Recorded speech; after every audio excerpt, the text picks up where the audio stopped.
시청자 여러분 반갑습니다.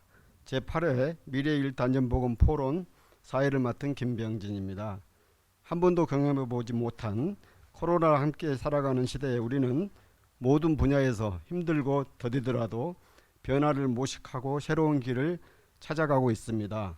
이에 우리 포럼에서도 주제 및 방법을 시대 상황에 맞춰 꾸며보았습니다.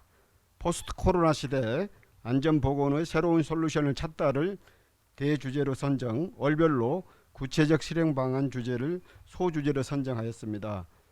오늘 제8회 포럼의 주제는 첨단 기술의 안전보건 활용 방안입니다. 그리고 포럼 방법도 언택트 시대에 맞게 온라인으로 진행하고 있습니다. 먼저 오늘 발표자 및 토론자 참여하신 네 분을 소개해 드리겠습니다. 연세대학교 권영문 교수님께 참석하셨습니다. SK이노베이션 안전보건환경부장 손병수 부장님께 참석하셨습니다. 명지대학교 화학공학과 김태옥 교수님께 참석하셨습니다. 주헤르스 김영석 대표님께 참석하셨습니다. 한국안전기술협회 우정현 회장님께 참석하셨습니다. 미래일도 안전보건 포럼 공동대표이신 이영순 대표님께 참석하셨습니다.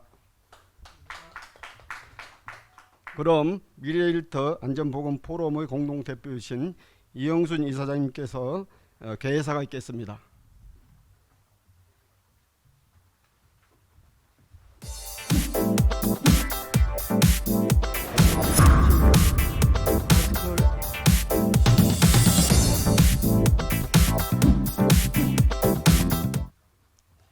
예, 안녕하십니까. 미래 안전보건포럼 공동대표 이영순입니다. 송영중 대표님께서 개사 말씀을 하셔야 하는데 오늘 사정이 있으셔서 제가 인사드립니다. 오늘 이 포럼은 한국산업기술협회와 공동으로 열립니다. 여러모로 어려운 중에도 안전한 사업장을 만드시겠다는 일념으로 오늘 동참해 주신 한국산업기술협회 우종현 회장님께 감사의 말씀을 드립니다. 진심으로 머리 숙여 감사드립니다. 오늘 바쁘신 중에도 모든 일 다 제쳐놓으시고 주제 발표로 우리 포럼에 동참해 주신 권형면 연세대학교 교수님께도 감사의 말씀을 드립니다. 교수님께서는 산업안전보건공단 연구원 전 원장으로 재직하셨고 오늘 이 포럼 주제 분야에 있어서 대가이십니다. 또한 이 포럼을 진행하시고 토론의 좌장으로 포럼을 이끄실 김병진 법무법인 사람연구소장님께도 감사드립니다. 또한 포럼의 지정 토론자로 함께해 주실 김태옥 명지대학교 교수님과 김영석 헤르스 대표님께도 감사의 말씀을 드립니다. 김 교수님은 화공안전 분야에서 김 대표께서는 첨단 기술 활용 분야의 최고의 전문가이십니다.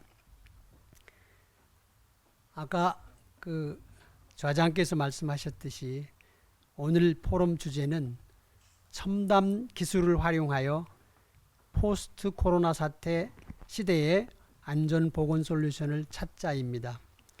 인공지능 기술 등 첨단 기술 진보로서 세상은 아주 혁명적인 변화가 일어나고 있습니다. 이러한 때에 코로나19는 이러한 변화의 불길에 기름을 부었습니다. 우리 생활이나 비즈니스 패턴뿐만 아니라 세계 질서까지 바꾸고 있습니다. 지구촌의 대변혁이 일어나고 있습니다. 코로나19는 그 확산 방지를 위해서 비접촉 언택트를 요구합니다. 이는 세계적으로 세 가지 변혁을 가져왔습니다. 첫 번째 하나는 글로벌화의 멈춤이라고 할까요? 글로벌화 멈춤. 첨단 기술 가속화, 국가 통제 감시 강화가 그것입니다. 세상은 글로벌화보다는 지역 내부에서 끼리끼리 살기 위한 방법을 찾아야 하고, AI와 같은 첨단 기술의 활용으로 비대면 활동 방법을 찾아야 합니다. 그리고 국가나 지역사회의 통제와 감시 체계에 순응하면서 경제활동 등을 하는 방법을 찾아야 하겠습니다. 모든 것이 불확실해지는 위험 사회가 일상화되는 상황에서 이에 대처하며 살아야 함을 의미합니다. 안전보건 문제 또한 그러합니다. 그 비중 더욱 커지고 있습니다. 이러한 중차대한 시기에 코로나 이후 사업장 안전보건 문제를 첨단 기술과 연계하여 깊이 들여다보고 논의하여 바람직한 해법을 모색하는 것은 큰 의미가 있다고 생각합니다. 오늘 이 포럼이 코로나 이후를 해결할 수 있는 실마리가 되어 지속적인 연구와 개발이 이루어져서 산업안전보건 및 산업계에 큰 보탬이 되었으면 합니다. 오늘 이 포럼의 주최자로 참여해 주신 우정현 회장님, 좌장 김병진 연구소장님, 지정토론자 김태욱 교수님, 김영석 대표님께 다시 한번 감사의 말씀을 드리고, 이 자리를 위해서 뒤에서 많이 애써주신 이 포럼 운영위원 여러분에게 감사의 말씀을 드리고, 사무국 직원들께도 감사의 말씀을 드리면서 개사의 말씀을 마칩니다. 감사합니다. 예, 다음은 우리 포럼 운영에 필요한 후원을 해주신 한국안전기술협회 우정현 회장님께서 환영사가 있겠습니다.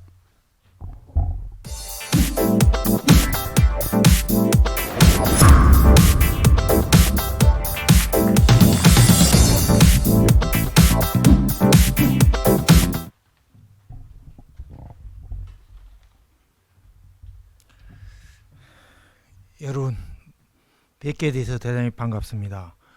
오늘 제8회 미래일터 안전포럼 개최에 힘써주신 이영순 대표님께 다시 한번 감사의 말씀을 드립니다. 대한민국의 안전한 일터와 포스트 코로나 시대를 맞이하여 첨단 기술의 안전보건 활용 방안에 대하여 심도 있는 토론을 통하여 국민의 안전과 일터의 안전 모두 지킬 수 있는 좋은 방안이 도출됐으면 하는 바람입니다. 오늘 발표에 참여해 주시는 권영민 교수님을 비롯하여 발표자 여러분과 본 토론회를 위하여 힘써 주신 모든 분들께 다시 한번 감사의 인사를 드립니다. 감사합니다. 저희 협회 역시 모든 근로자들이 안전한 일터에서 일할 수 있도록 최선을 다하고 있습니다. 이러한 포럼을 통하여 미래 일터 안전 포럼과 한국안전기술협회가 같이 노력한다면 모든 국민과 근로자들이 재해로부터 안전한 날이 빨리 오리라고 저는 믿습니다. 다시 한번 이 포럼을 준비하신 이영순 대표님이와 모든 분들께 다시 한번 감사의 말씀을 드립니다. 고맙습니다. 예, 이제 포럼 발표를 시작하겠습니다. 먼저 포스트 코로나 첨단 기술의 안전보건 활용 방안이란 주제로 연세대학교 권영면 교수님께서 발표하겠습니다.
그 조그만 카메라가 비치고. 아니 여기가 저희가 카메라 이 안쪽으로 들어오셔서 지금 그 여성분 있는 데서 저 뒤에서. 예, 예. 네, 네. 제 카메라 잡습니다. 불 꺼져도 예, 예.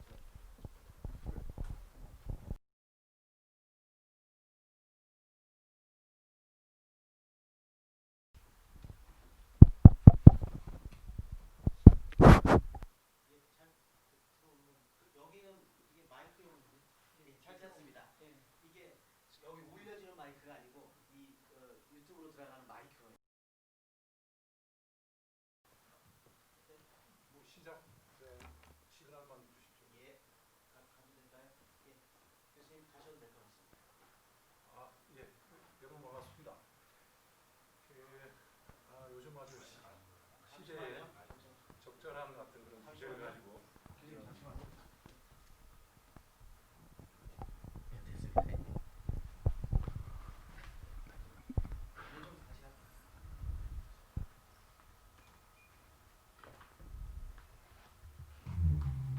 예, 여러분 반갑습니다. 요즘 최근에 어떤 여러 가지 시대 상황에 맞는 그런 주제를 가지고 어떤 이런 포럼을 또 오거나이징하고 주관해 하시는 미래일터 안전 포럼의 안전보건 포럼 우리 대표님 포함해서 관계자분들께 우선 감사의 말씀을 드립니다. 오늘 뭐 제가 여기 오는 동안에 오늘 우리 그 한국은행에서 또 뭐 새로운 어떤 그런 내용을 발표를 했는데 그 내용이 아까 우리 이영순 대표님께서 말씀하신 내용하고 상당히 뭐 상이한 내용을 제가 언론에서 봤습니다. 그 내용은 뭐냐? 다시 그 코로나 이전 시대로 이제 돌아가는 건 없다. 향후.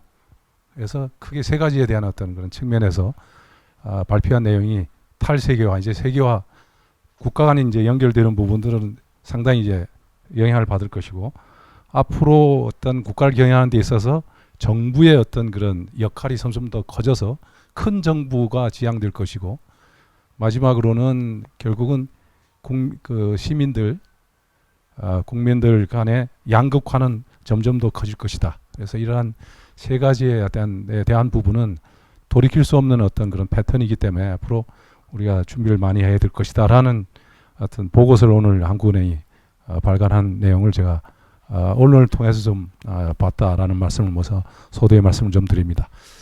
오늘 제가 말씀드릴 내용은 소위 코로나 그 바이러스가 지난 어떻게 보면 한 6개월 정도도 안 되는 시기에 엄청난 많은 어떤 저희들한테 많은 변화를 주고 있는데 산업안전, 작업장, 일터 쪽에서의 안전에 대한 부분은 앞으로 좀 어떻게 가야 될 것이냐에 대한 부분을 나름대로 좀 정리를 해서 또 여러분들하고 같이 좀 논의해 볼까 합니다. 뭐 아주 일반 요즘은 뭐 하도 인터넷 시대이기 때문에 이미 여러 가지 언론이나 이런 걸 통해서 많이 전달된 내용이지만 다시 한번 다 같이 한번 내용을 좀 보는 걸로 이렇게 하도록 하겠습니다.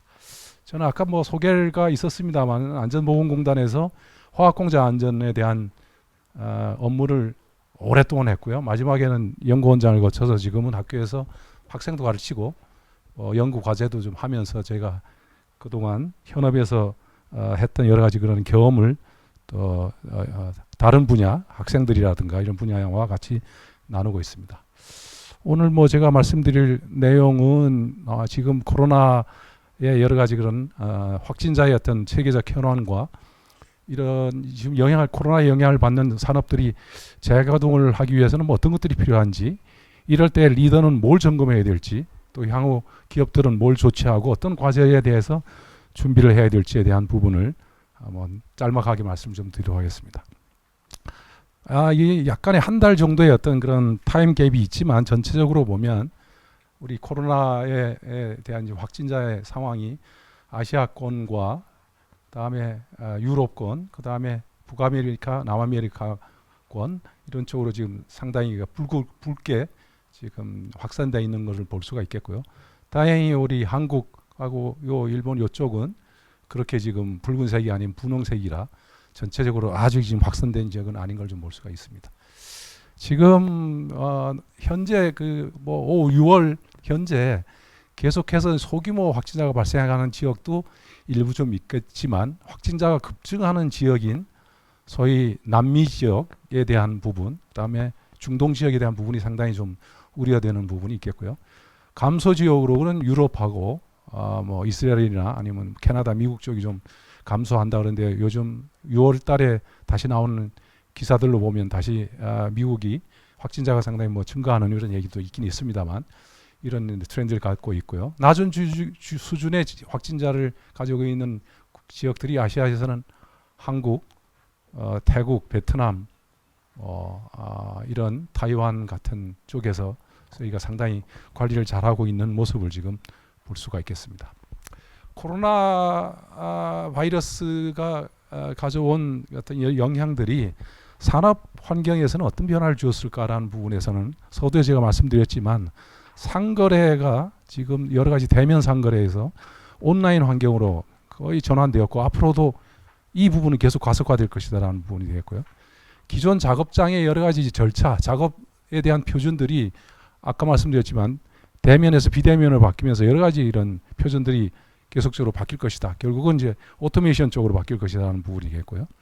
지금 여러 가지 경제가 모든 분야에서 지금 안 좋기 때문에 정부가 엄청나게 부양책을 소위 쏟아 부을 거고 이러한 상황들이 계속되면 결국은 국가가 이런 소위 돈을 많이 풀어서 이제 부양을 하는 어떤 그런 결과가 어떤 식으로 갈 것이냐, 결과가 올 것이냐에 대한 불확실성이 아직 남아 있다는 부분이 되겠고, 바이러스에 관해서는 지금 뭐 이것도 결국은 국가 간 싸움 또는 기업들 간에 빨리 이거를 치료제나 아니면 백신을 만들어서 선점하겠다는 측면에서 막 가짜 뉴스와 비슷한 그런 내용들도 많이 나오고 있는 그런 상황, 뭐 이런 상황들이 지금 산업 환경의 변화라고 볼 수가 있겠습니다. 이 그래프는 미국의 사례입니다만 우리가 이런 코로나 사태로 계속 가만히 있을 수는 없고 어찌됐든 간에 계속 그 현 직장에서 직장을 다시 정상적으로 우리가 가동하는 데 있어서의 위험에 대한 구분에 대한 직종별 구분을 보면 여기 지금 이런 색깔들이 상당히 고위험이고 여기 이제 저위험인데 일반 공공 분야 또는 병원 같은 그다음에 헬스에 관한 부분 그다음에 이 중간에 있는 게 주로 이제 제조업이 되겠고요. 이런 부분들이 나름대로 이제 직무에 있어서 고위험에 대한 부분인 이유가 비대면이 아니라 대면으로 갈 수밖에 없는 직군이 결국은 고위험이 되겠고 나머지 전문직이나 금융, 재무나 통신기술 이쪽은 재택근무가 가능하고 비대면 근무가 가능하기 때문에 나름대로 직무에 대한 위험에 대한 구분이 좀 낮게 이렇게 표현이 되고 있습니다. 그래서 어떤 이런 정상적인 아주 코로나 이전 상태로 가지는 못하겠지만 다시 현장에서 여러 가지 그런 작업에 대한 또 산업에 대한 가동을 하기 위해서는 필요한 어떤 요소들이 결국은 근로자의 전염, 점검이 첫 번째다. 이게 지금 10,000명 들어가는 작업장에서 1명이 확진되면 나머지 직원까지 다 지금 못 들어가는 격리되는 일이 생기잖아요. 그래서 작업 공간에 대한 거리 유지가 상당히 중요할 거고 여러 가지 작업 절차에 대한 부분들이 리엔지니어링이 될 것이다. 작업 공간에 대한 거리 두기, 작업에 대한 방법에 대한 부분들도 새로 리엔지니어링 구축이 될 것이고 탄력적 비용에 대한 구조를 향하는 부분은 결국은 이제 이러한 코로나 바이러스에 대한 어떤 영향으로 회사에 생각지도 않던 여러 가지 그런 비용들이 생겨서 어려워지는 부분을 어떤 식으로 다시 정상화할 것이냐에 대한 부분을 고민하지 않을 수 없다는 부분이겠고요. 결국은 이제 팬데믹을 대비한 미래에 대한 어떤 대비를 우리가 구축해야 된다는 부분이 되겠습니다. 이런 상황에서 이 리더가 상당히 중요한 역할을 해야 되는데 이게 점검 과제에 대한 부분을 뭐 3가지 정도로 이렇게 제안을 하고 있습니다. 우선은 사업장 운영이 비정상적으로 지금 코로나 이전 상황하고 다르게 지금 비정상적으로 운영되는데 얼마나 심각한가? 이 심각한 상황이 얼마나 갈 것이냐? 코로나 바이러스에 대한 어떤 백신이 다 만들어져서 모든 근로자들한테 다 백신을 제공하는 기간까지 갈 것이냐라는 부분을 포함해서 얼마나 기간이 걸릴 것이냐에 대한 부분. 만일 정상적으로 회복하는 데 있어서의 어떤 기간, 임팩트를 먹은 이후에 다시 정상으로 가는 기간을 얼마나 소요할 것인가에 대한 점검을 좀 해야 된다는 부분이고요. 그런 측면에서 보면 이제 이 리더들이 이런 소위 얘기해서 바이러스가 어떤 종류고 어떤 감염 경로가 어떻게 가는 것이냐를 가능성을 파악을 해야 되고 각종 표준안을 이러한 상황에 맞게끔 다시 검토를 해야 되고 직원들에 대해서는 예방 교육과 사전 진단 방법을 교육해야 되고 제일 중요한 부분이 바이러스 예방 가이드라인을 확보하고 적절한 예방 장비를 제공하고 사업 연속성 계획을 플랜을 만들어야 된다. 이게 앞으로 이 기간이 얼마나 더 갈지를 모르지만 그 기간에 가는 어떤 기간에 맞춰서 어떻게 하면 다시 리질리언스 소위 연속성에 대한 부분을 어떻게 해야 할 것이냐에 대한 계획을 가져야 된다는 부분입니다.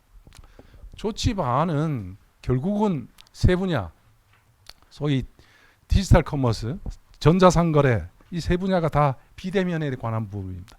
모바일 워크 또는 자동화 이런 쪽에서 결국은 이 코로나 지금 시대에 있어서의 안전보건에 대한 방향을 찾아야 되는 것 이건 뭐 기본적인 여기 지금 포럼에 참여하시는 어느 분들도 다 생각을 그렇게 하실 겁니다. 결국은 비대면으로 과거에 같은 생산성과 생산량 등등을 만들어낼 수 있다면 그 부분이 바로 리질리언스에 대한 부분이 아닌가라는 생각을 할 수가 있겠는데 결국은 여기 나와 있는 이 세 분야가 결국은 가능하게끔 하는 것들이 백데이터 뒤에서 받쳐주는 것들이 결국은 빅데이터 기술하고 AI 기술, 오토메이션 기술 이런 것들이 통해서 결국은 우리가 비대면에 대한 어떤 확대를 더불어서 거기를 통해서 우리가 공장에 대한 부분을 운영할 수 있는 거 아닌가 이렇게 지금 보여집니다.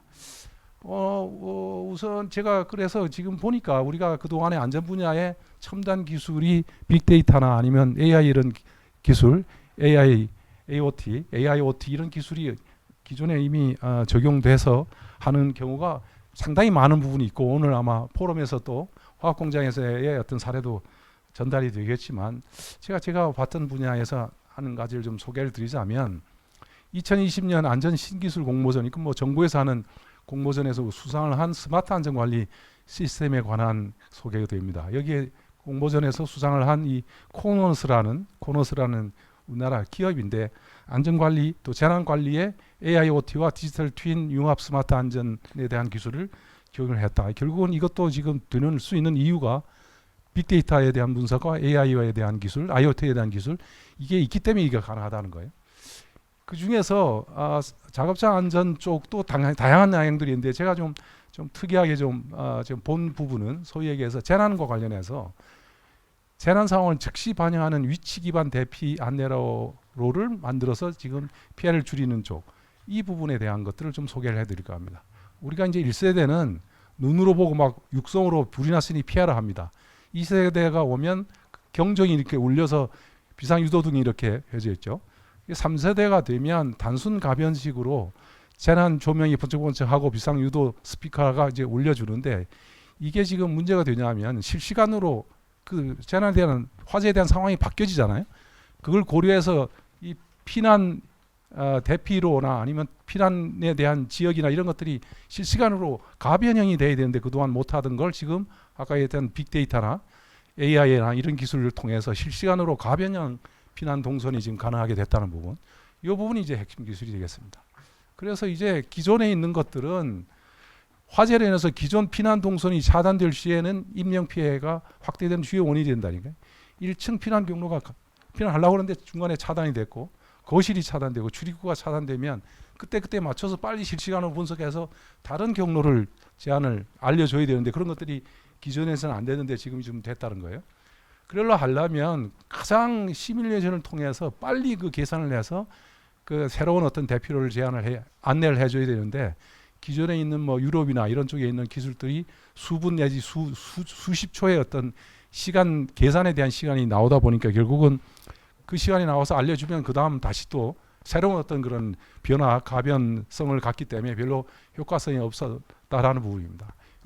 쉽게 이제 인명 대비 경로 탐색에 대한 복잡성을 보면 이게 우리가 내비게이션을 할 때 지금 체크하는 게 노드가 기본적으로 4가지의 노드를 가지고 우리가 다음 경로를 안내를 해주는데 이게 화재가 났을 때는 경관 규모, 통로 크기, 대피 인원수, 대중 경로, 동시 대피 등에 대한 여러 가지 이런 경로 탐색에 대한 걸 고려해서 여기 나와 있는 것처럼 인명 피해, 다중 경로 탐색이 시간대별로 이렇게 바뀌니까 거의 어떤 무한대의 어떤 그런 분석을 해야 되는 상황이 된다는 겁니다. 그래서 이거를 어떻게 빠른 시간 내에 이걸 계산을 해가지고 빨리 우리 대피하는 사람들한테 그때 빠른 시간에 다른 어떤 그런 경로를 안내해주는 이게 이제 쉽지가 않았는데 이게 지금 0.931초를 소요하는 어떤 그런 새로운 어떤 프로그램 솔버를 만들어서 결국은 이게 활용을 할 수 있는 어떤 기술로 발전을 했다라는 부분. 이건 재난 안전 분야에 있어서의 새롭게 지금 여기 소개도 보면 빅데이터,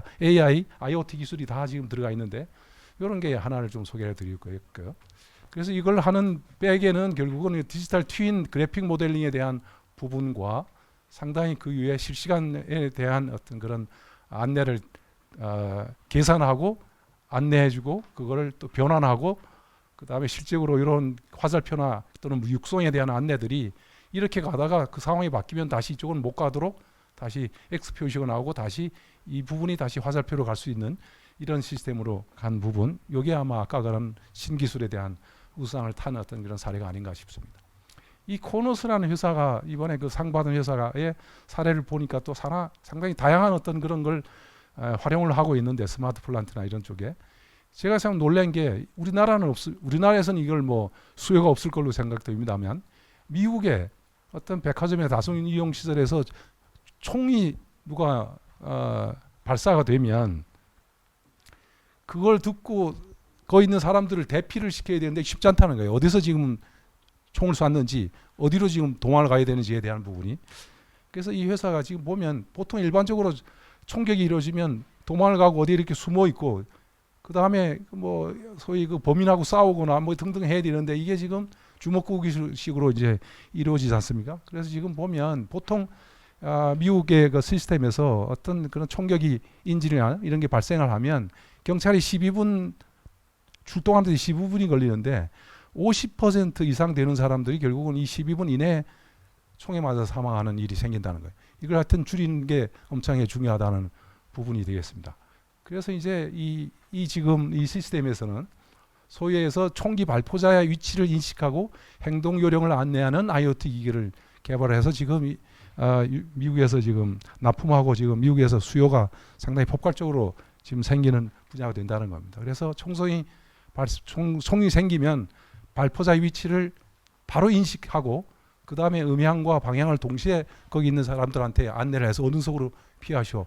만약 그 다음 총성이 또 발사가 되면 그걸 듣고 또 다른 방향으로 피해를 소위 대피를 하도록 하는 이런 안내에 대한 부분을 지금 하고 있다는 거예요. 여기에 이제 총성이 발생되고 사람들이 다 있는 것들이 나오면 이게 적절한 어떤 안내를 하게 되겠고 이걸 또 사전에 어떤 훈련도 할 수 있는 이런 시스템을 갖고 있다라는 부분.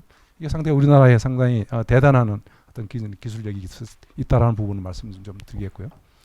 이거는 뭐 제가 근무했던 안전보건연구원에서 연구를 한 부분이 되겠습니다. 이게 조금 2017년에 대한 부분 중에 여러 가지 이제 4차 산업혁명 시대가 오면 어떠한 변화가 있을 것이냐에 대한 부분을 했는데 그 중에 한 가지만 좀 안내를 해드리자면 결국은 뭐 스마트 공장이 근로 환경에 대한 변화를 줄 것이다라는 부분은 우리가 다 알고 있는 내용이지만 그 중에 소위 얘기해서 안전에 대한 패러다임도 리질리언스 회복 탄력성을 갖는 어떤 이런 패러다임으로 변환이 돼야 된다. 그 전환이 가능한 이유는 결국은 빅데이터와 AI에 대한 어떤 기본적인 어떤 그런 기술력이 바탕이 되기 때문에 가능하게 됩니다. 그래서 세이프티 1이라고 하는 거는 과거에 났던 사고를 분석해 가지고 어디에 문제가 있는지 그거를 분석해서 그거를 개선을 하는 게 세이프티 1입니다.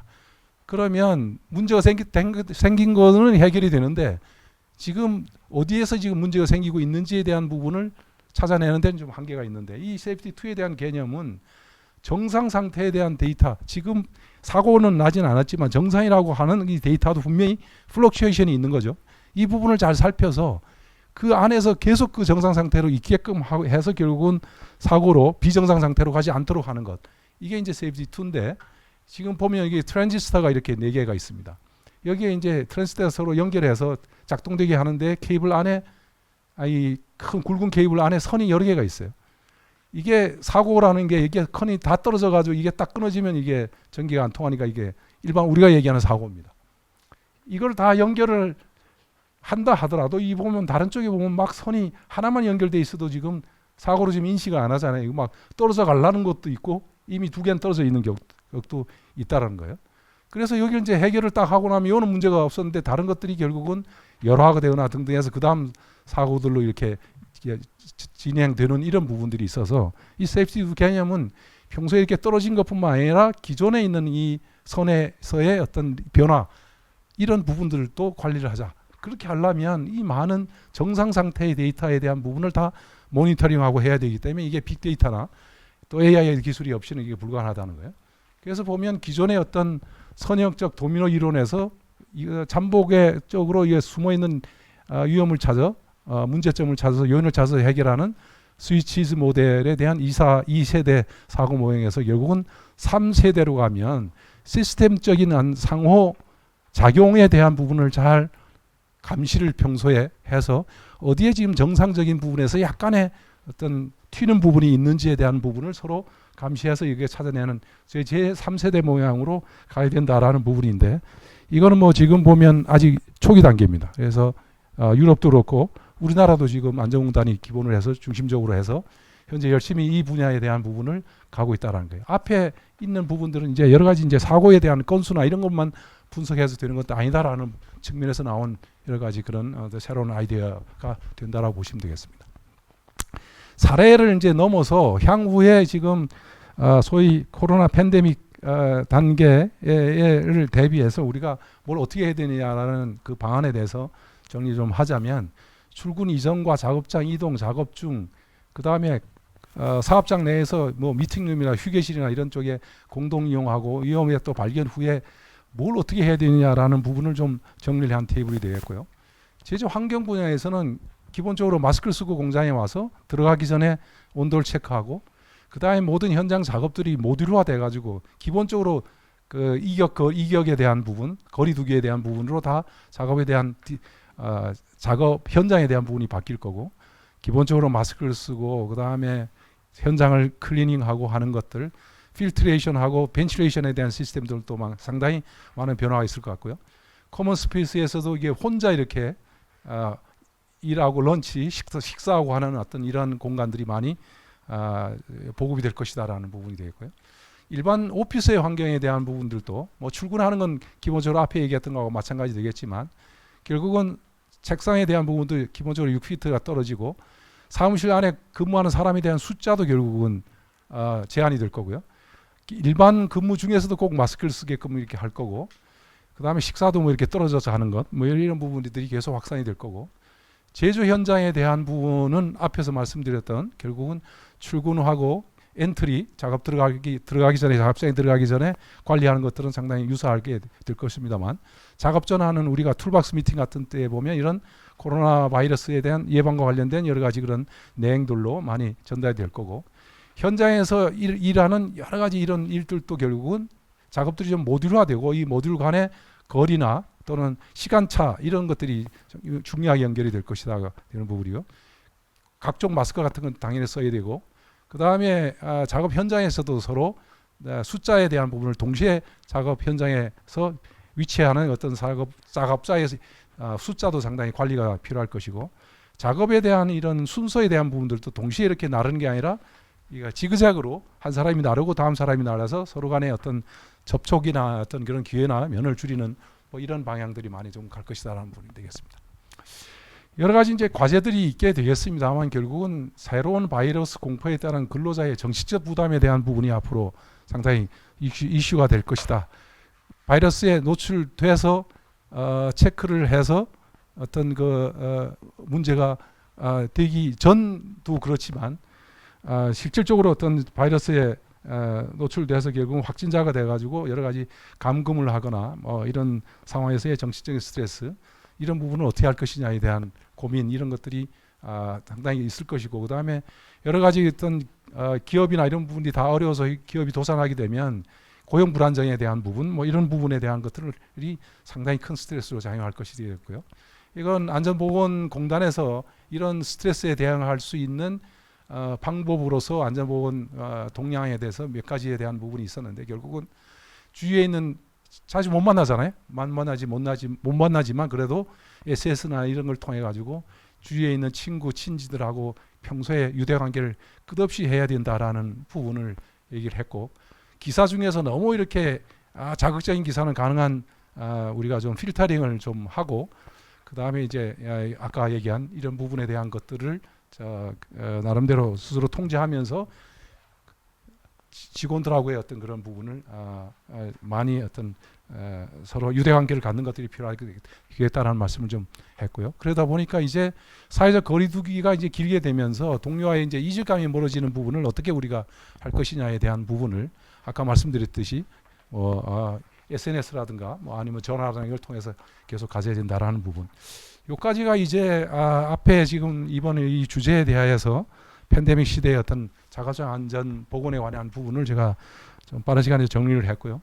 하다 보니까 나름대로 좀 한 1분만 더 말씀드리겠습니다만, AI 시대의 윤리에 대한 부분을 우리 전 세계적으로 AI 쪽에서의 나름대로 석학이라고 얘기하는 윤송희 대표가 NC소프트에 앞으로 이게 AI 로봇과 사람이 서로 위로하고 좋아하고 사랑하고 하는 어떤 이런 쪽으로 만일 발전이 된다면 이 윤리 문제, 도덕 문제는 어떻게 될 것이냐가 6월 달에 이게 나름대로 기사화돼서 칼럼에서 나왔던 얘기가 있었습니다.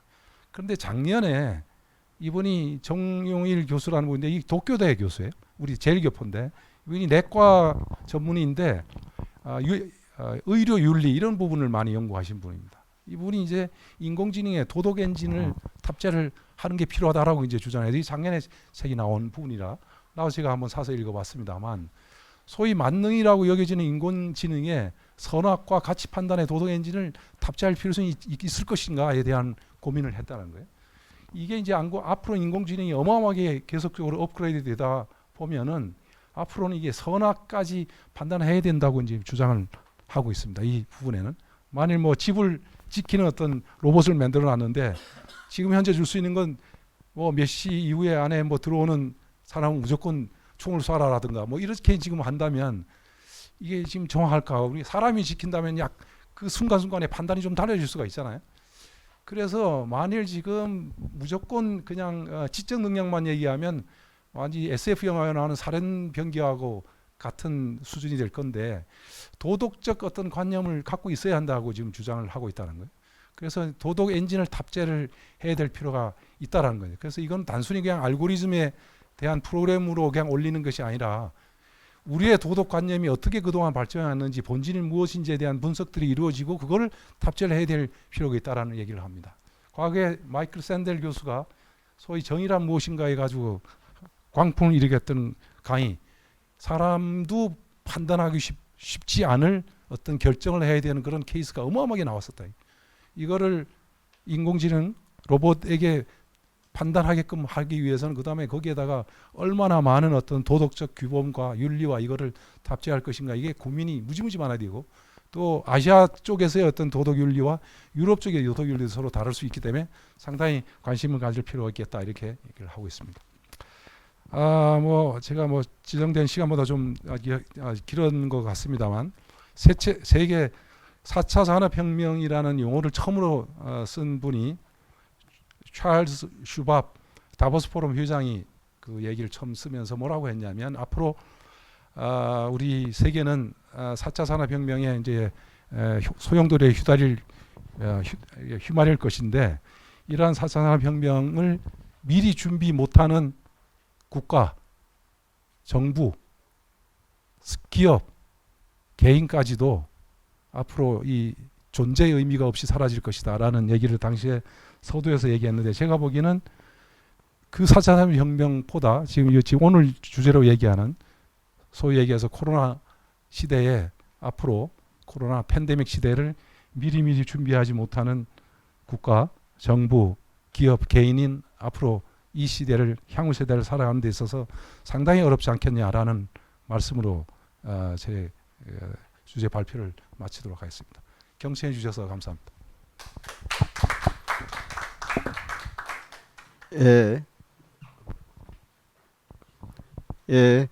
다양한 정보 수집과 분석, 그리고 심도 있는 연구, 그리고 현장에서 여러 사례를 소개해 주신 권영면 교수님께 감사드립니다. 다음은 실질적으로 한 사업장의 구체적인 사례를 중심으로 스마트 플랜트로 진화하는 SK 콤플렉스라는 주제로 SK 이노베이션 안전보건 환경부의 손병수 부장께서 발표해 주시겠습니다.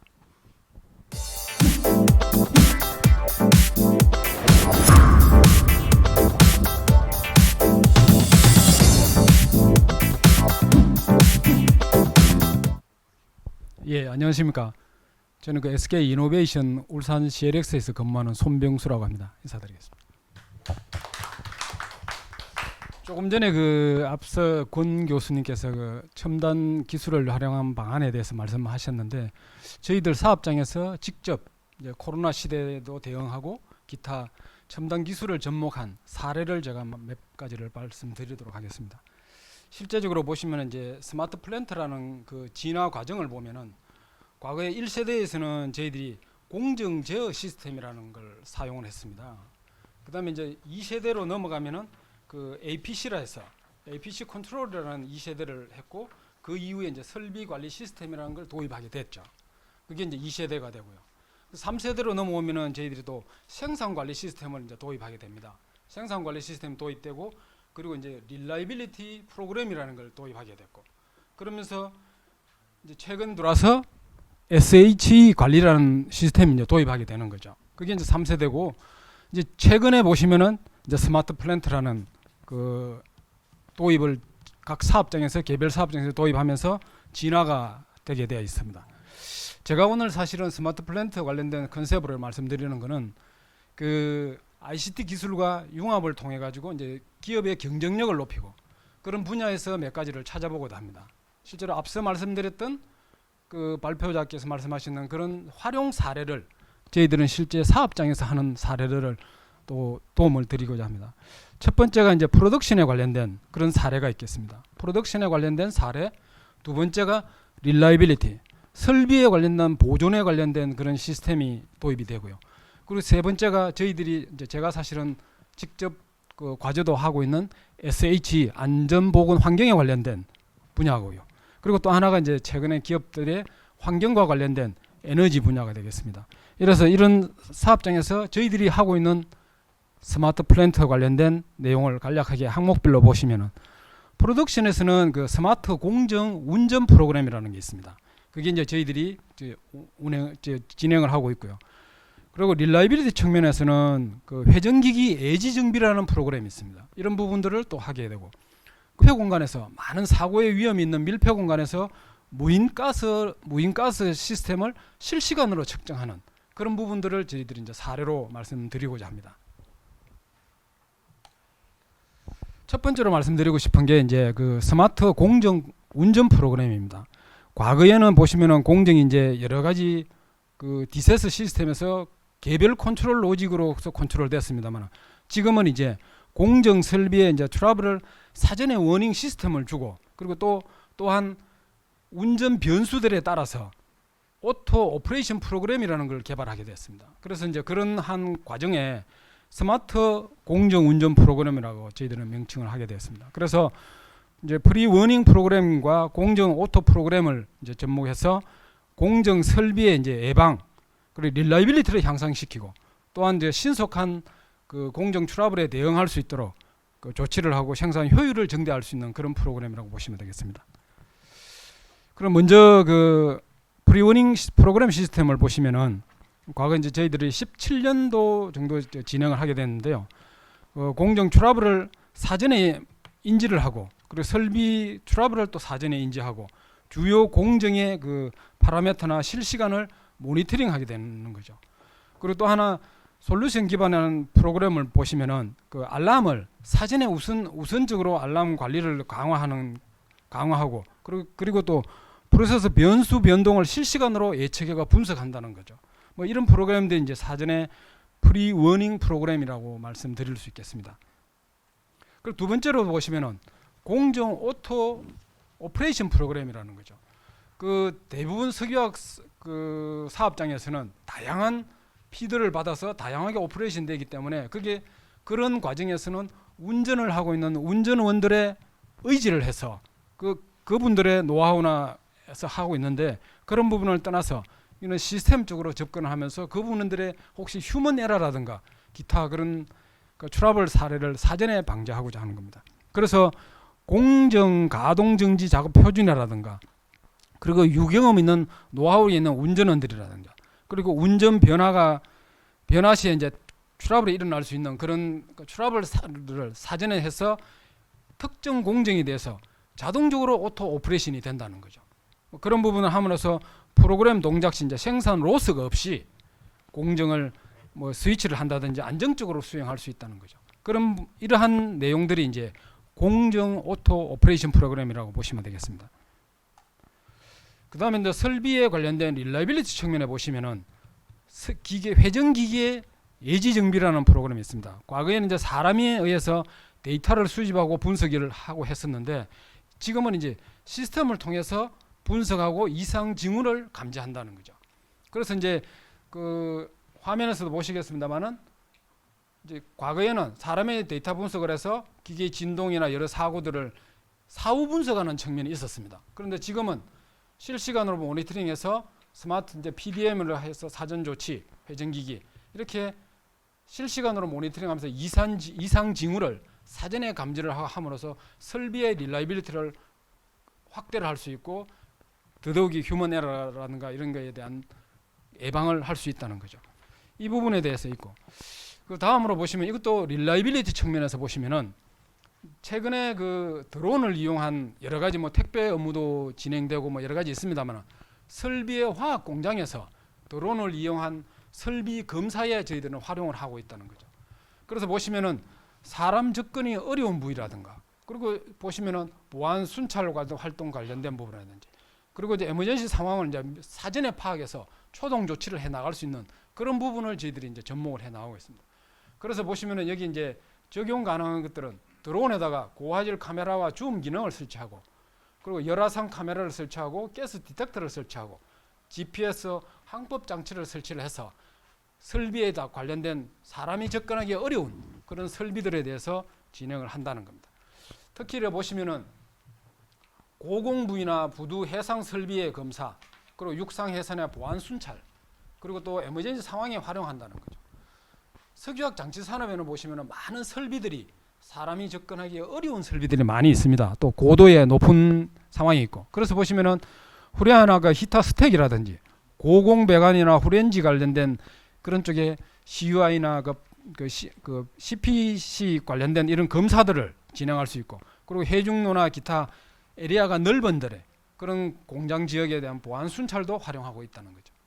그리고 또한 부두 쪽에는 사람이 일일이 접근하려면은 상당히 어려운 부위에 대해서는 부두나 해상 배관에서 파이프렉 검사 같은 도 드론을 이용해서 활용하고 있다는 거죠. 그리고 기타 보시면은 이제 에머전시 상황이 됐을 때 대응을 하는 그렇게 활용을 하고 있습니다. 그 다음으로 보시면은 이건 이제 SH 관점입니다. 그 안전보건 관점에서 보시면은 스마트 워크 퍼밋이라고 있습니다. 기존에는 보시면은 그 사람이 페이퍼로 그 워크 퍼밋을 진행하고 있는데 업무 효율이나 세프티를 개선하기 위해서 온라인과 그런 모바일을 활용한 작업 허가 시스템이라고 보시면 되겠습니다. 그래 보시면은 오프라인으로 수행하던 작업 허가증 관련 전체 프로세스에 대해서 온라인과 모바일을 적용해서 발급하고 점검하고 해 나간다는 거죠. 뭐 그런 부분이 또 있고요. 그래서 보시면은 이제 스마트 워크 퍼밋으로 보시면 허가 요청과 작업 수행 전 안전 조치, 온라인 허가, 기타 작업에 대한 수행을 진행해 나간다는 거죠. 그리고 보시면은 이제 이러한 내용들을 보시면은 작업 허가증을 이제 발행할 때 사실 실제적으로 페이퍼로 하면은 많은 시간이 소비됩니다. 대기 시간도 많이 되고 그런 부분들에 대해서 작업 허가 발급 시간을 단축하고 그래서 여기 보시면은 그 효과들을 보시면은 뭐 허가 단지 정비 작업 시 지연을 방지할 수 있다는 거죠. 페이퍼워크에 대한 업무 최소화할 수 있고 현장의 업무 비중을 좀 조금 확대할 수 나갈 수 있다는 그런 게 있습니다. 그래서 이제 표준화 그 DB화를 해서 안전 관리 업무를 또 개선할 수가 있는 부분이 있는 거죠. 이런 것들이 이제 스마트 워크 퍼밋이라고 보시면 되겠습니다. 그래서 대부분 보시면 또 글로벌 탑 티어에서는 뭐 이러한 적용한 사례도 있습니다만 저희들 사업장에서는 이제 그 스마트 워크 퍼밋을 최초로 적용해 가지고 지금 활용해 본 사례입니다. 여기 보시면은 그 과거에 이제 페이퍼 워크 퍼밋을 작성할 때는 뭐 이동 횟수, 이동 대기 시간, 동시 업무, 허가 오류, 소요 시간, 작업 시간 보시면은 상당히 많이 소요됐습니다. 뭐 이동 횟수가 12번을 왔다 갔다 해야 된다는 거죠. 작업들이 왔다 갔다 해야 되고 대기 시간도 한 30분 이상 소요되고 뭐 동시 업무는 사실 불가능할 정도로 그랬는데 지금은 이제 스마트 퍼밋을 도입하면 아래에 보시는 것처럼 이렇게 많은 작업의 효율뿐만 아니라 작업 시간 단축에 관련된 거 해서 인력에 대한 로스도 줄여줄 수 있다는 거죠. 그래서 보시면은 소요 시간과 작업 착수 관련된 부분들을 이렇게 줄일 수 있고 프로 차트를 한번 보시면은 이제 발급 요청을 이제 설비 메인트런스 부서에서 해서 발급팀의 작성 뭐 점검을 해서 이제 조정실에 가지고 옵니다. 오면은 그 내용을 현장 확인하고 작업 수행 점검 교육 이런 형태를 대부분 이제 그 스마트 패드 형태로 해서 진행을 해 나갈 수 있다는 거죠. 이러한 내용들에 앞서 말씀을 드렸던 여러 가지 이제 스마트 플랜트를 적용하는 부분들에 대해서 뒤쪽에 이제 우리가 향후에 더 확대하고 개선할 부분들 뒤쪽에다가 이 부분에 대해서도 제가 말씀을 따로 드리겠습니다. 그 마지막으로 한번 보시면은 그 밀폐 공간의 유해가스 감지 시스템입니다. 이 내용은 실제적으로 많은 이제 반응도 없고 각 사업장에서도 도입해보고 제가 문의가 오는 상황입니다. 이제 밀폐 공간 내에 실시간 유해가스 측정 및 무선 기반 실시간 모니터링을 통해서 안전 관리를 이제 안전 사고를 예방하기 때문에 그리고 또 뿐만 아니라 그에 대한 효과도 많이 있습니다. 보시면은 이제 과거에는 이렇게 밀폐 공간 작업 시 감독관 사업장 내의 작업 감독자들이 이렇게 측정을 하고 안전 검사를 해서 합니다. 이렇게 하다 보면 어떤 문제가 있는가 하면은 전기 보수 작업이나 이럴 때는 많은 밀폐 공간이 있는 공간에서는 이 안전 감독관이 현재 법령상으로는 관리 감독자가 측정하도록 되어 있기 때문에 그 관리 감독자의 제한이 되어 있다는 거죠. 그렇다 보면은 이 부분들이 용기는 수십 개, 많게는 수백 개가 되는데 이 관리 감독자들이 측정하는 시간이 제한되어 있기 때문에 작업의 지연과 작업의 효율을 떨어뜨리는 그런 부분이 있는 거죠. 그리고 또한 이러한 부분들을 보시면은 여기는 실시간으로 측정합니다만 과거에 그 수작업을 할 때는 2시간 또는 4시간마다 측정을 한다는 거죠. 깨서 측정을.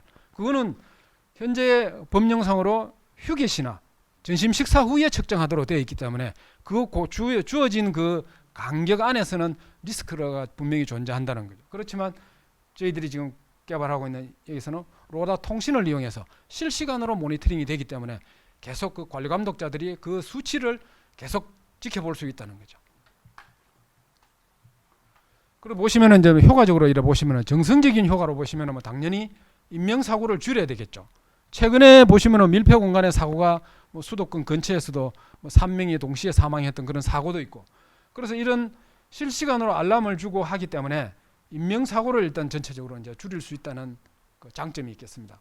그리고 또한 안전보건 분야 이제 스마트 플랜트에 관련된 기반이 이러한 내용을 가지고 진행을 할 수 있다는 거죠. 또한 저희들이 이걸 하면서 작업자들의 현장의 위치 추적도 됩니다. 그러면은 이 작업자가 어디로 가서 어디로 갔는지를 구글 맵에서 실시간으로 볼 수 있기 때문에 그러한 부분도 조만간 더 진화 발전되리라고 보고요.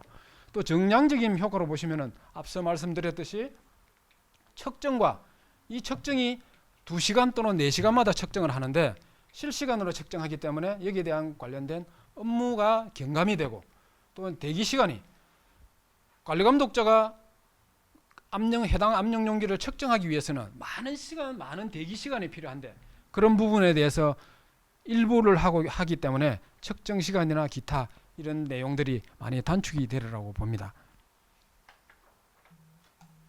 지금까지 이제 제가 저희 사업장에 관련된 그 스마트 플랜트로서 진화되는 그런 과정들을 말씀드렸는데요.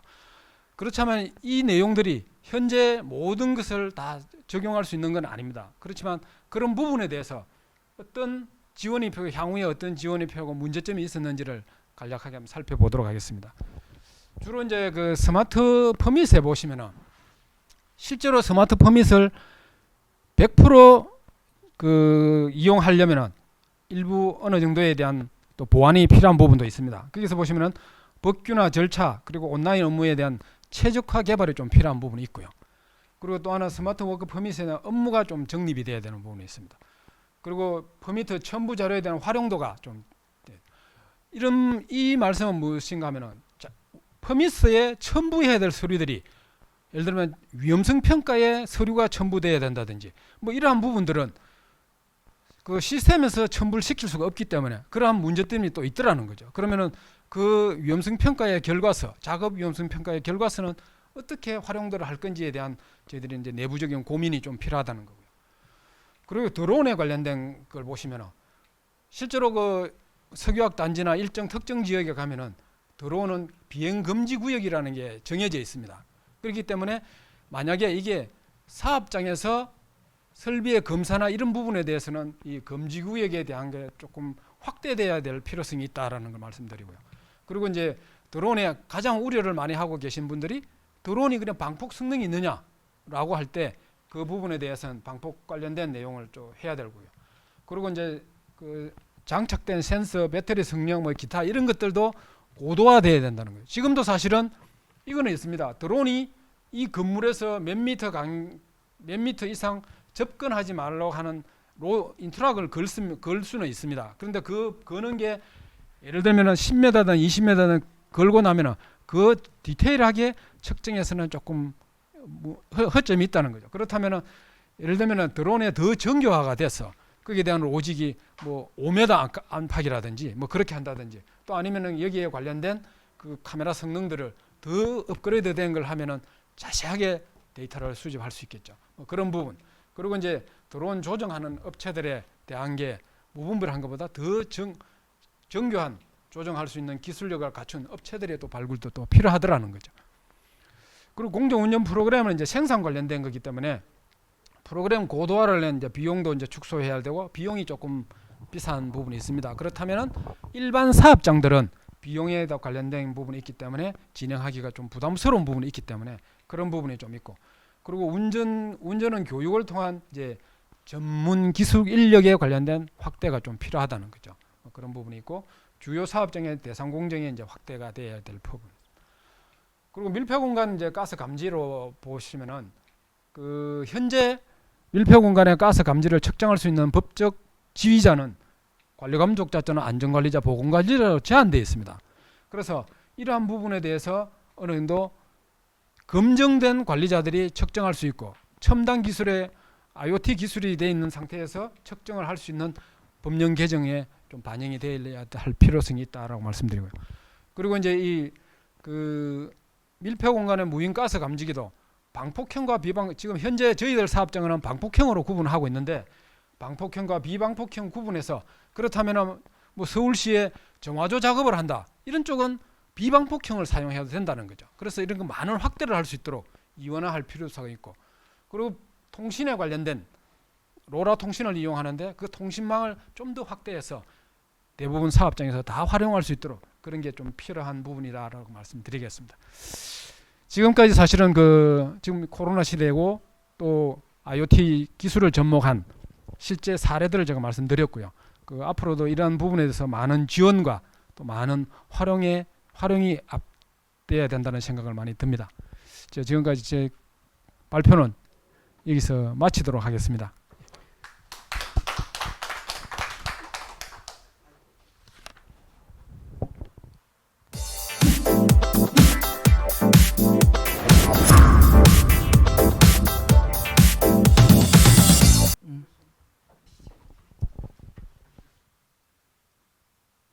예, 시청자 여러분, 토론회를 시작하도록 하겠습니다. 혹시 오해가 되실지 모르겠습니다만은 저희들은 오늘 방역 마스크를 썼는데 오늘 그 토론 이 좌석 배치는 이게 횡으로 되어 있기 때문에 앞 사람하고 절대 이렇게 비말 현상이 없도록 이렇게 조치를 했습니다. 이 점 양해해 주시기 바랍니다. 오늘 두 분 발표자께서 구체적인 사례 등을 들어가면서 좋은 안을 제시해 주셨습니다.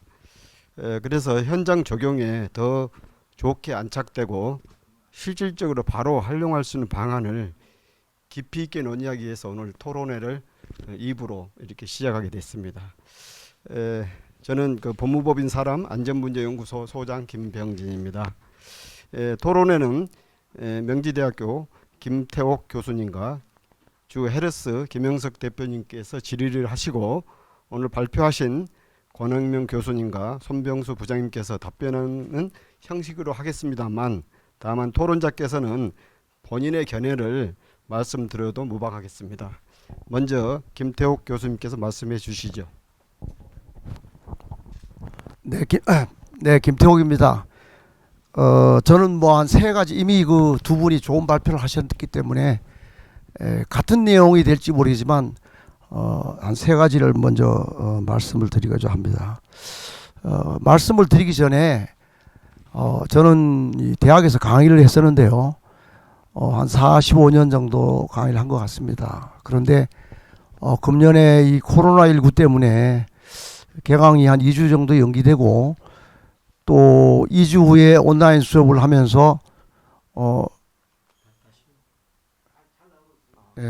다시 또 한 2주 후에는 뭐 대면 수업을 한다 이렇게 해서 갑자기 닥친 그 상황에 학생들도 그렇고 저희들도 그렇고 어리둥절했었고, 결국은 한 학기 내내 우리가 온라인 강의를 하게 됐습니다.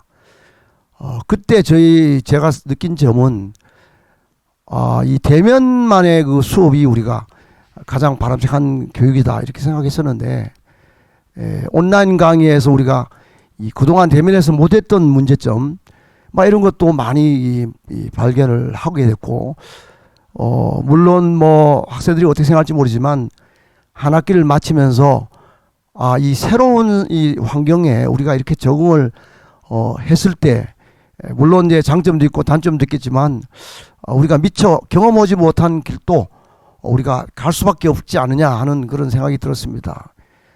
우리 권영명 교수님께서 말씀하셨지만 우리가 겪지 못한 상황은 언제든지 이제 다가오는 게 마련인데요. 이번 주제와 관련되는 내용을 좀 말씀드리면, 저도 많은 이 발표 자료도 보고 또 발표하시는 거 참여도 하고 토론에 참여했지만, 우리가 4차 산업혁명 시대에 우리가 해야 할 일이 많다. 오늘 권영명 교수님 좋은 말씀하셨는데, 그런 그 얘기를 많이 했지만 실제로 활용하는 경우는 좀 적지 않냐 이런 생각이 들고요. 또 우리 손병수 부장님께서 나중에 말씀해 주시면 좋겠습니다만은, 제가 SK나 이런 곳에 다녀보니 실제로 이 활용하는 데는 여러 가지 대기업이나 일부 아주 선도적인 기업만 하고 있더라 하는 말씀을 드립니다. 따라서 우리 그 미래안전 포럼이 작년에는 4차 산업기술에 주로 초점을 했었고, 금년에는 그걸 어떻게 활용하고 또 거기에 대한 문제점이 무엇인가 이런 걸 이제 하는데요. 저도 여기 참여하면서 앞으로 우리 역할이 정말 중요하구나, 이런 기회를 자주 가졌으면 좋겠다는 말씀을 드립니다. 결국은 많은 분들이 말씀하지만 이 오브노멀한 시대가 결국 노멀한 시대로 온다는 것이죠. 그래서 거기에 대한 우리가 대비를 해야 되겠다는 생각이 저는 들고요. 그다음에 이제 두 번째는 뭐 우리 SK에서도 말씀 있었습니다만은 몇 가지 중복된 내용일지 모르겠지만, 과거에는 우리가 가스가 누출되거나 하면은 감지기를 통해서, 센서를 통해서 우리가 이 누출을 알게 됐죠. 물론 뭐 육안으로도 볼 수 있겠지만, 그러려면은 센서 값도 비싸고 또 꼭 그 누출 위치를 꼭 우리가 물론 뭐 위험성 평가를 통해서 어디에서 누출이 일어날 것이다 하는 것에 고정을 이제 하는 센서를 사용하다가 이제는 또 이동식으로 하기도 하고 이렇게 많이 변했지 않습니까? 그런데 이 열화상 카메라 이렇게 하면 우리가 이 눈으로 보지 못하거나 센서로 감지 못하는 농도까지도 볼 수 있다 하는 그 기술들이 이제 있는 것이죠. 또 앞에서 말씀했지만 뭐 고공이나 이런 경우는 우리가 검사하기 어려운 경우는 뭐 드론도 활용한다 이런 면이죠. 그래서 이 새로운 기술들이 다양하게 활용할 수 있다 하는 것을 오늘 말씀해 주셨는데요. 이와 같은 그 기술에도 여러 가지 미비점이 많이 있는 것 같다 하는 생각이 듭니다. 그래서 이와 같은 것도 우리가 좀 관심을 갖고 같이 노력해야 됐다는 생각이 듭니다. 그다음에 또 하나의 말씀을 드리고자 하는 것은 일부 그 기업에서 현재 이 신기술을 적용할 때 문제점은 아까 제도적인 말씀을 하셨는데요. 저도 비슷한 얘기가 되는데, 여기는 SK 경우는 스마트 퍼밋이라고 그랬는데 뭐 이 퍼밋이라고도 하고요. 현재 기술은 거기까지는 가지 않은 것 같습니다만은 과거에는 우리가 페이퍼로 심사를 받고 또 안전작업 허가를 하고 실제로 감독하고 이렇게 되는데 이것이 기술이 앞으로 되면은 실시간으로 내가 어떤 작업을 현재 추진하고 있고 또 그 작업이 얼마나 위험한가, 해야 할 일이 뭔가 잘 체크하고 있는가 하는 걸 그때그때 할 수 있는 아주 좋은 장점이 있습니다. 우리가 안전이라는 것은 제가 볼 때는 무엇보다도 비용도 중요하지만 안전이 확보돼야 되겠죠. 그래서 그런 여러 가지 기술들을 잘 사용하면 할 수 있는데도 불구하고 그게 지금 현재 대기업이 추진하는 과정에서 다소 주춤하는 이유 중에 하나가 현행 그러니까 드론을 이용한다든지 열화상 카메라 이런 것은 뭐 관계없겠지만 안전작업허가 절차서를 발행한다든지 이런 것을 스마트로 한다는 것은 이제 현재 불가능하지 않습니까? 그래서 우리가 앞으로 제도적인 측면에서 우리가 보완할 점도 우리가 많이 준비를 해야 되겠구나 하는 생각이 좀 들었습니다. 마지막으로 또 말씀드리고자 하는 것은 앞에서 우리 손병수 부장님께서는 이 드론을 사용하거나 이런 경우에도 이제 어떤 지역은 금지되는 경우가 있다 그런 말씀을 하시는데 저는 그것이 문제 아니라 이것이 또 이 작동을 잘못하거나 또는 고층 이거 화학 공장은 높은 그 타워나 이런 것이 있기 때문에 거기에 부딪혀서 또 새로운 사고가 발생할 수도 있습니다. 그래서 꼭 우리가 조심해야 될 것은 뭐냐면 신기술을 도입하거나 할 때는 안전도 확보도 되지만 그 2차로 발생될 수 있는 새로운 위험이 또 있을 수 있다고 하는 생각이 듭니다. 그래서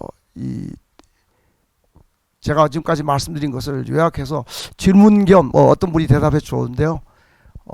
대기업 위주로 이게 지금 이런 신기술을 도입하고 있고 SK도 지금 하고 있는데 중소기업이나 일부 기업에서는 실제로 작업 잘 못하고 있는 것이 사실이다. 그것은 기술의 이를 몰라서 그런 건지 아니면 비용이 많이 들어서 그런 건지 그것을 좀 손 부장님께서 말씀을 해주시면 간단히 좀.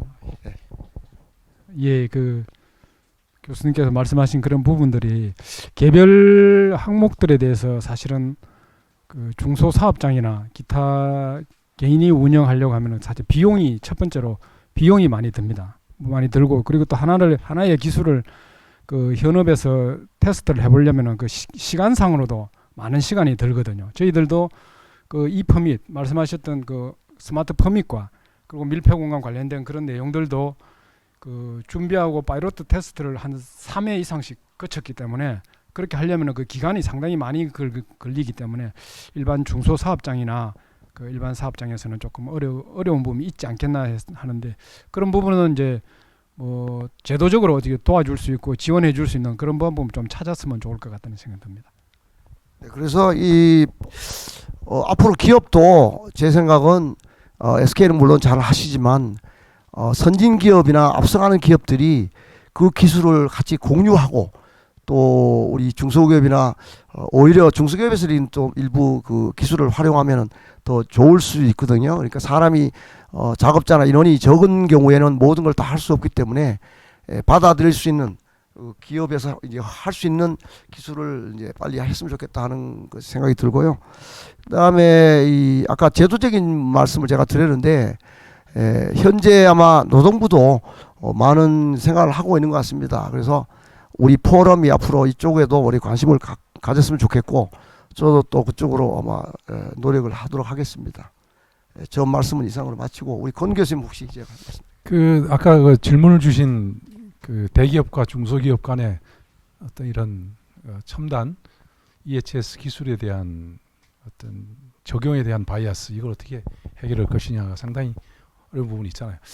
그래서 제가 보기에는 몇 년 전에 일어났었지만 우리 그 스마트폰에 들어가는 여러 가지 그런 부품들 제조하는 2차, 3차 벤더 쪽에서 원래 에틸 알코올을 가지고 세척을 해야 되는데 가격이 싼 메틸 알코올을 가지고 세척하다 그때 실명 사고 나고 해서 문제 됐지 않습니까? 그걸 어떻게 해결했냐면 결국은 그런 기업의 사회적 책임의 측면에서 삼성이나 LG 반도체나 그쪽에서 여러 가지 협력 업체로서 삼성이나 LG에 납품하는 모든 2차가 됐든 3차가 됐든 4차가 됐든 기업들은 삼성 자체에서 하고 있는 노말, EHS 노말을 따르지 않으면 일단은 납품을 안 받겠다. 대신 이제 가격이 올라가겠죠.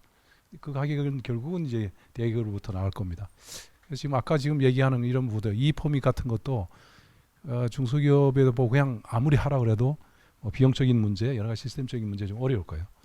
근데 이제 우리나라에 보면 모든 작은 기업들이 혼자만 생존하지는 않는다. 여기 다 어딘가는 대기업에 납품을 할 거고, 그래서 이제 대기업에서 그런 있는 중소 협력 또는 납품 업체들한테 예를 들면 이런 부분에 대해서 기업의 사회적 책임 측면에서 돈도 좀 지원하고 그런 시스템을 지원해서 앞으로 Q사가 어떤 물건을 제조해서 우리 SK에다가 납품을 하려면 이런 노말을 지키지 않으면 안 된다. 대신 거기에 들어가는 기술이나 아니면 비용은 우리가 지원하겠다.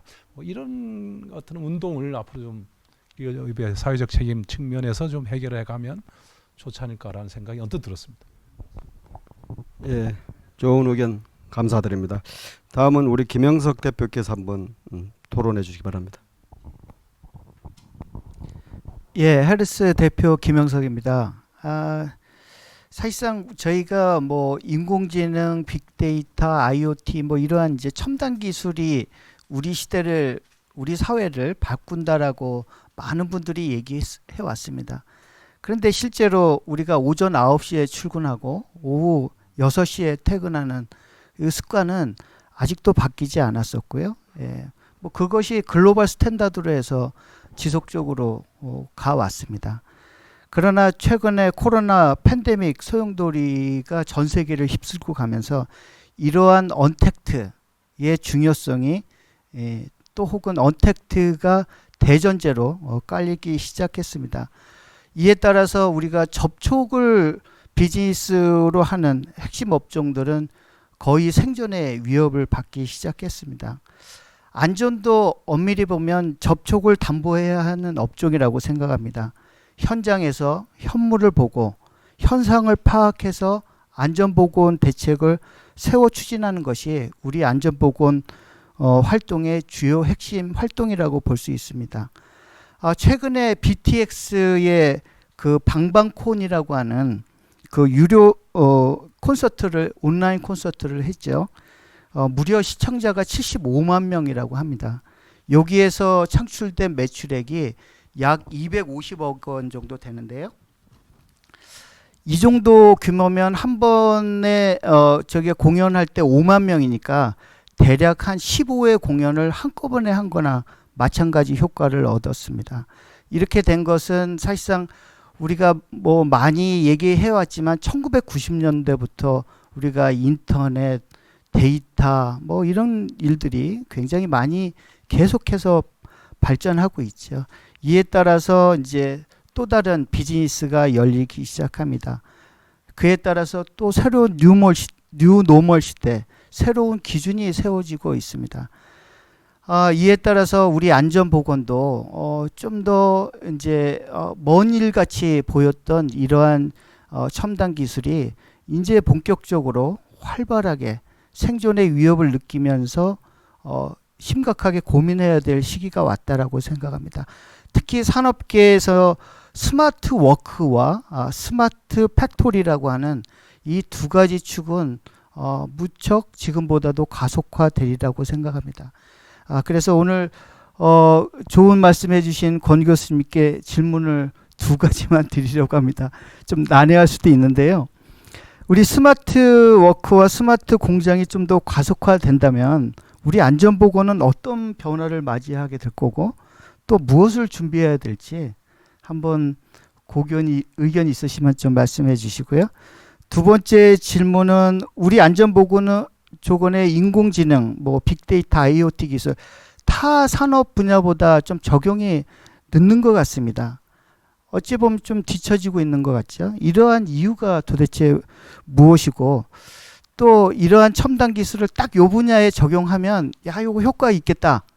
뭐 요런 거 있으시면 좀 개인적인 의견이라도 말씀해 주시면 감사하겠습니다. 그 제가 우리 김태욱 교수님하고 이렇게 만나서 차를 마시고 돌아서 저 지하철을 타면 누굴 만났는지 기억을 이제 못하는 연식으로 들어갔거든요.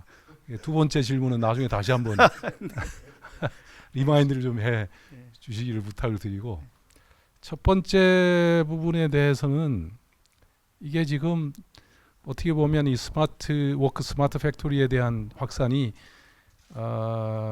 우리 안전 보건뿐만 아니라 우리 근로자들에게도 큰 위기다.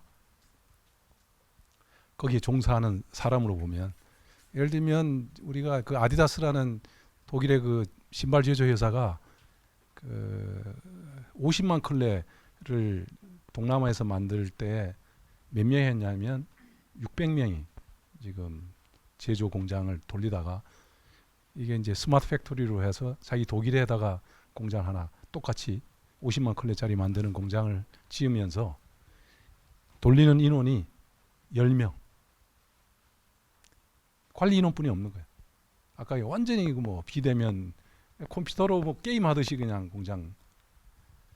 만일 500만 컬레짜리를 만든다 그러면 6천 명이 필요했는데 산술 평균을 상술 그냥 계산을 하면 100명은 아니더라도 기껏해 한 200명, 300명은 안 넘는 선에서 이제는 그런 그 아까 얘기한 500만 컬레를 만드는 공장에 소요되는 인원이 될 거라는 거예요. 그래서 이렇게 되면 안전보건에 관련해서 가장 그래도 큰 역할을 하고 있는 노조, 근로자의 권익을 위해서 많이 역할을 하고 있는 노조가 뭐 거의 소멸이 될 거고, 그렇게 되면 누가 근로자들에 대한 안전보건에 대한 부분을 이익을 대변할 수 있을까? 우선은 모아서 교육시키고 뭐 이거 하는 것도 어려워. 아까 얘기했듯이 뭐 공장 하나에 10명이 있는 그것도 워크스테이션도 사업장이 아니라 다 뭐 집이 됐든 어디 됐든. 그래서 이게 앞으로의 스마트 팩토리가 계속 되다 보면 안전 보건에 대한 부분이 우리가 지금 전통적으로 얘기하는 뭐 이런 부분에 대해서는 거의 얘기가 안 될 가능성이 있고, 단 남는 건 제가 보기엔 상당히 정신적인 부분이 문제가, 정신 건강, 산업 보건 측면에서는 계속 남을 것 같다는 거예요.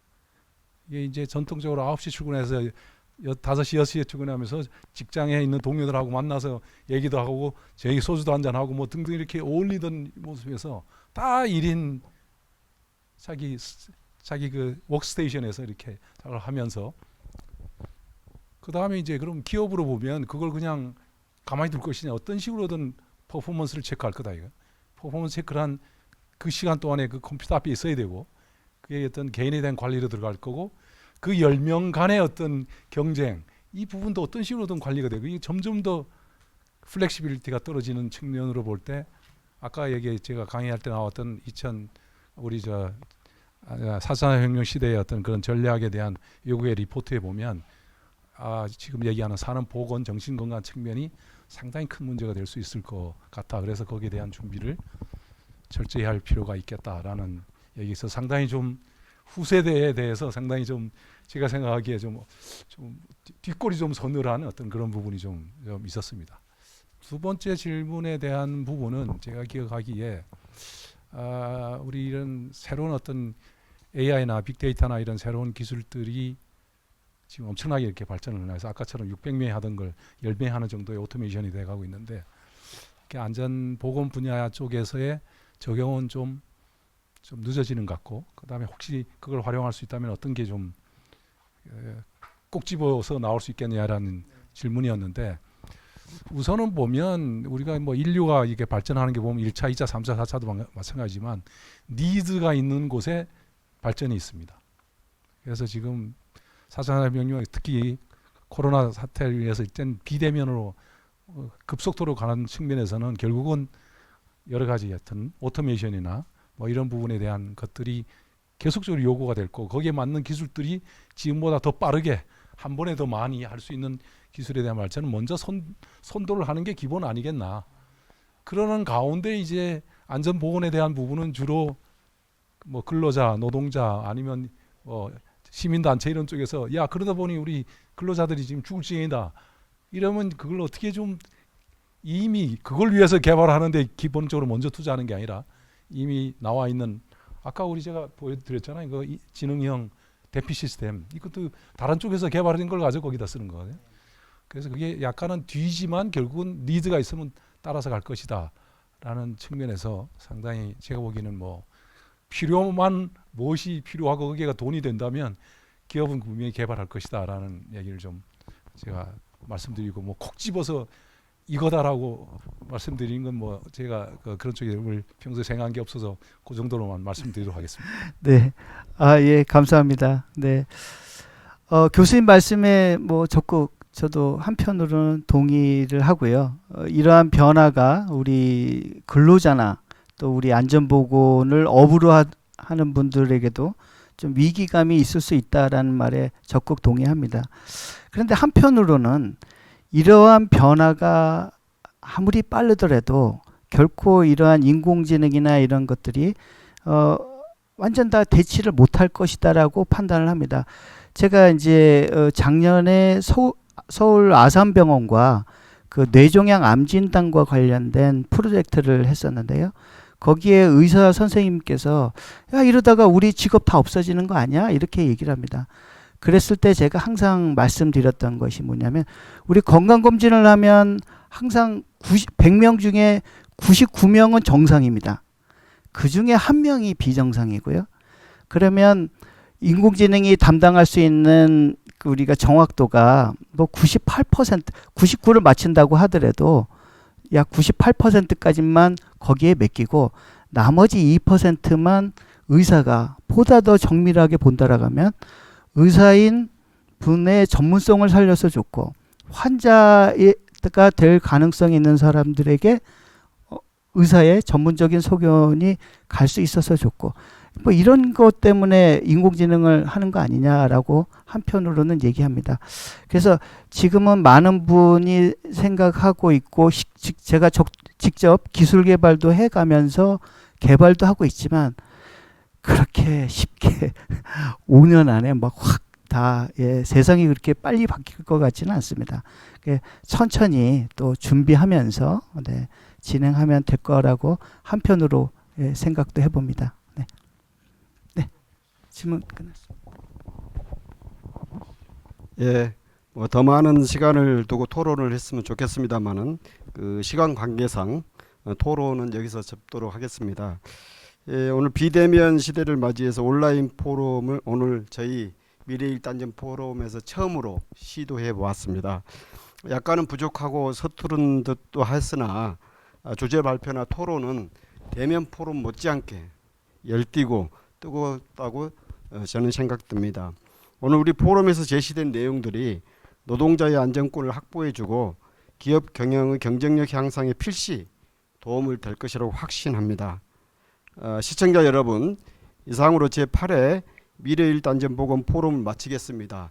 제9회 미래일단전 포럼도 기대해 주시면 감사하겠습니다. 건강하십시오.